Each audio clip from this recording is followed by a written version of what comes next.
Most people have heard the story about the talking donkey in the Bible, but here's what many don't realize. The real mystery isn't that the donkey spoke, it's why God made it happen, and what that moment was meant to teach, both to Balaam and to us today. In this video, we'll uncover the deeper spiritual purpose behind the talking donkey, and how this unusual story can actually add wisdom and direction to your own walk with God. Let's set the stage. Balaam was a prophet known for his spiritual insight, and kings believed his words carried real power. Sadly, Balaam's name also carries a shadow. Many see him not as a great prophet, but as a man ruled by greed. He clearly had a serious flaw, but in that way, he wasn't much different from the rest of us. Is it possible that we can carry both genuine spiritual gifts and very human weaknesses? When the king of Moab, Balak, saw Israel advancing, he grew terrified. In desperation, he sent for Balaam, hoping his curse could stop them. Balaam took the request seriously. He went to God in prayer, and he believed God clearly told him he could not curse Israel because they were already blessed by him. Balaam's intent was to follow what God had spoken. But when Balak's messengers returned with greater promises of honor and reward, Balaam's heart was tested. Outwardly, he sought God's will, but inwardly he wrestled with the pull of personal gain. And here's something worth noticing.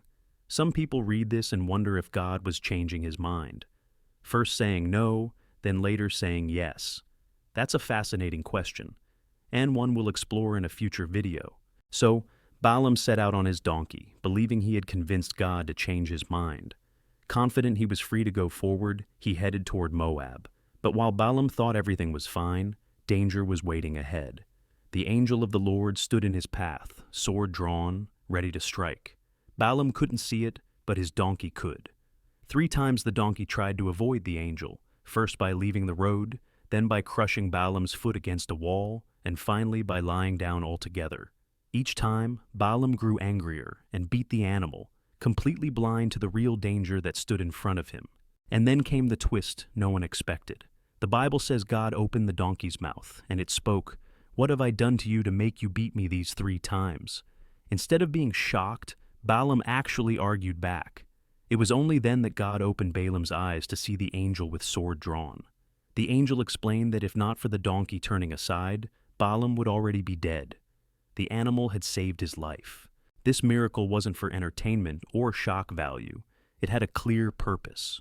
What in your life right now feels strange or even shocking? Could it be God trying to reveal something to you? Balaam was supposed to be the spiritual seer, the prophet. Yet, in that moment, he was completely blind. The donkey, a humble, ordinary creature, saw what Balaam could not. God used the animal to expose Balaam's blindness to his own fatal flaw of greed, reminding him that true vision and power belong to God alone. The prophet became the fool, and the donkey became the messenger of truth. God was showing Balaam and us that he can use any voice to guide and protect. So, what do we take from this unusual story? First, that spiritual blindness is real. Like Balaam, we can be so focused on our own plans, goals, or desires that we miss the danger right in front of us. Second, God's guidance often comes from unexpected places. It may be a humble word from someone we'd normally overlook, a situation that forces us to stop, or even a voice we didn't expect to matter. The question is, are we paying attention? And third, this story shows that God's purpose in guiding us is protection. He doesn't expose our flaws to shame us, but to redirect us before we walk into destruction. He loves us enough to warn us, even if the warning comes from the most surprising source imaginable. The story of Balaam's donkey reminds us that God can use even the most unexpected voice to guide and protect us. Sometimes what feels like an interruption, a frustration, or even a strange moment in life may actually be God trying to get our attention. So, let me ask you, what unexpected voices might God be using in your life right now? What situations could be His way of steering you away from danger and toward His purpose?